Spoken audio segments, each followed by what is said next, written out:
2026 May 6-ന് ഹൈദരാബാദിലെ രാജീവ് ഗാന്ധി അന്താരാഷ്ട്ര സ്റ്റേഡിയത്തിൽ നടന്ന വളരെ പ്രധാനപ്പെട്ട ഒരു IPL പോരാട്ടത്തിൽ സൺറൈസേഴ്സ് ഹൈദരാബാദ് പഞ്ചാബ് കിങ്സിനെതിരെ 33 റൺസിന്റെ തകർപ്പൻ വിജയം നേടി. ഈ വിജയത്തോടെ 2026 IPL പോയിന്റ് ടേബിളിൽ വലിയ മാറ്റങ്ങളാണുണ്ടായത്. 11 മത്സരങ്ങളിൽ നിന്ന് 14 പോയിന്റുമായി സൺറൈസേഴ്സ് ഹൈദരാബാദ് ഒന്നാം സ്ഥാനത്തേക്ക് കയറി.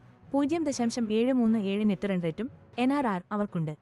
തോറ്റെങ്കിലും പഞ്ചാബ് കിങ്സ് പോയിന്റ് പട്ടികയിൽ രണ്ടാം സ്ഥാനത്ത് തന്നെ നിലനിന്നു. 10 മത്സരങ്ങളിൽ നിന്ന് 6 ജയവും 3 തോൽവിയും ഒരു 100 റിസൾട്ടും ഉൾപ്പെടെ 13 പോയിന്റുമായിട്ടാണ് അവർ ഈ സ്ഥാനത്ത്. 0.571 എന്ന മികച്ച നെറ്റ് റൺ റേറ്റും അവർക്കുണ്ട്. മാർച്ച് 28 മുതൽ മെയ് 31 വരെ നടക്കുന്ന 2026 IPL സീസണിലെ ഈ മത്സരം പ്ലേ ഓഫ് യോഗ്യതയ്ക്കായി ലീഗിലെ 10 ഫ്രാഞ്ചൈസികൾ തമ്മിലുള്ള കടുത്ത പോരാട്ടത്തിന്റെ പ്രാധാന്യം വിളിച്ചോതുന്നു. ഈ ടൂർണമെന്റിൽ മൊത്തം 70 മത്സരങ്ങളുള്ള ഒരു ലീഗ് ഘട്ടമുണ്ട്. ഓരോ ടീമും 14 കളികൾ വീതം കളിക്കും. അതിനുശേഷം ആരാണ് ചാമ്പ്യൻ എന്ന് തീരുമാനിക്കാൻ 4 മത്സരങ്ങളുള്ള ഒരു പ്ലേ ഓഫ് സംവിധാനവും ഉണ്ടാകും.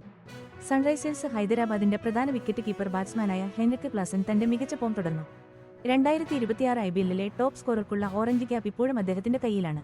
11 ഇന്നിംഗ്സുകളിൽ നിന്ന് 54.89 ശരാശരിയിൽ 494 റൺസാണ് അദ്ദേഹം ഇതുവരെ നേടിയത്.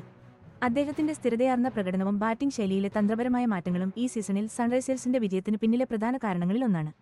ഈ മത്സരത്തിന്റെ പ്രാധാന്യം 2026 IPL സീസൺ എത്രത്തോളം നിർണായകമായ ഘട്ടത്തിലെത്തിയെന്ന് വ്യക്തമാക്കുന്നു.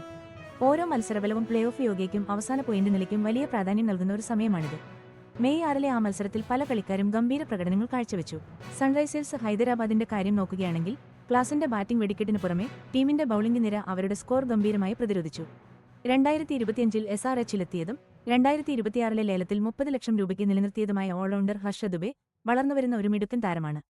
ഈ സീസണിൽ ഇതിനോടകം 8 മത്സരങ്ങളിൽ കളിച്ചിട്ടുള്ള ദുബെ ഈ കളിക്ക് മുൻപ് 8 വിക്കറ്റും വീഴ്ത്തിയിട്ടുണ്ട്.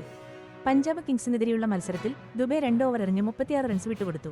പഞ്ചാബ് കിങ്സിന്റെ കാര്യം പറയുകയാണെങ്കിൽ IPL 2026 ലേലത്തിൽ 2 കോടി രൂപയ്ക്ക് ടീമിലെത്തിച്ച പരിചയസമ്പന്നനായ New Zealand fast bowler Lockie Ferguson SRHനെതിരെ ഒരു വിക്കറ്റ് വീഴ്ത്തി 41 റൺസ് വഴങ്ങി. അവന്റെ അതിവേഗ പേസും അപകടകരമായ ബൗൺസറുകളും എതിരാളികൾക്ക് ഒരു പേടി സ്വപ്നമാണ്. PBKSന്റെ നിരയിലെ മറ്റൊരു ശ്രദ്ധേയനായ താരം വലങ്കയൻ മീഡിയം പേസറായ വിജയകുമാർ വൈശാഖ് ആയിരുന്നു. പ്ലേയിംഗ് 11-ൽ ഇടം നേടിയ വൈശാഖ് ഒരു ബോളിൽ ഒരു റൺ സംഭാവന ചെയ്തു. കൃത്യതയും പന്തുകളിലെ വ്യത്യസ്തതകളും കൊണ്ട് ശ്രദ്ധേയനായ വൈശാഖ് IPL 2026-ൽ 9 മത്സരങ്ങളിൽ നിന്ന് 9 വിക്കറ്റുകൾ സ്വന്തമാക്കിയിട്ടുണ്ട്. 55,000 കാണികളെ ഉൾക്കൊള്ളാൻ ശേഷിയുള്ള രാജീവ് ഗാന്ധി ഇന്റർനാഷണൽ സ്റ്റേഡിയമാണ് ഈ വാശിയേറിയ മത്സരത്തിന് വേദിയായത്. സൺറൈസേഴ്സ് ഹൈദരാബാദിന്റെ പ്രധാന ഹോം ഗ്രൗണ്ടാണ് ഈ സ്റ്റേഡിയം. ഇങ്ങനെയുള്ള താരപോരാട്ടങ്ങൾ IPLിലെ സ്ഥിരം കാഴ്ചയാണ്. കാരണം വ്യക്തിഗത പ്രകടനങ്ങളാണ് പലപ്പോഴും ഒരു കളിയുടെ ഗതി തന്നെ മാറ്റിമറിക്കുന്നത്. സൺറൈസേഴ്സ് ഹൈദരാബാദിന്റെ ഈ ജയം അവരെ നല്ലൊരു നിലയിലെത്തിച്ചിരിക്കുകയാണ്. IPL 2026 സീസൺ അതിന്റെ അവസാന ഘട്ടങ്ങളിലേക്ക് അടുക്കുമ്പോൾ പ്ലേ ഓഫിലെത്താനുള്ള അവരുടെ സാധ്യതകൾക്ക് ഇത് വലിയ ഊർജ്ജം നൽകുന്നുണ്ട്.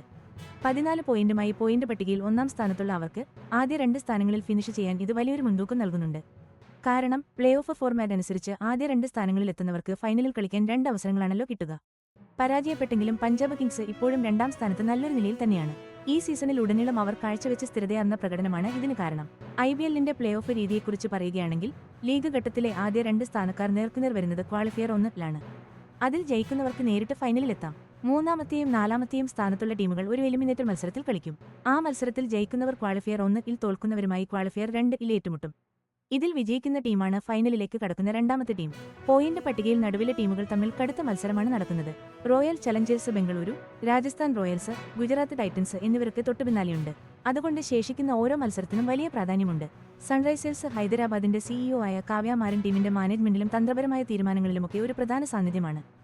IPL കിരീടം നേടാനുള്ള ടീമിന്റെ ഈ കുതിപ്പിന് പിന്നിൽ അവരുടെ ശക്തമായ നേതൃത്വവും വലിയ പങ്കുവഹിക്കുന്നുണ്ട്.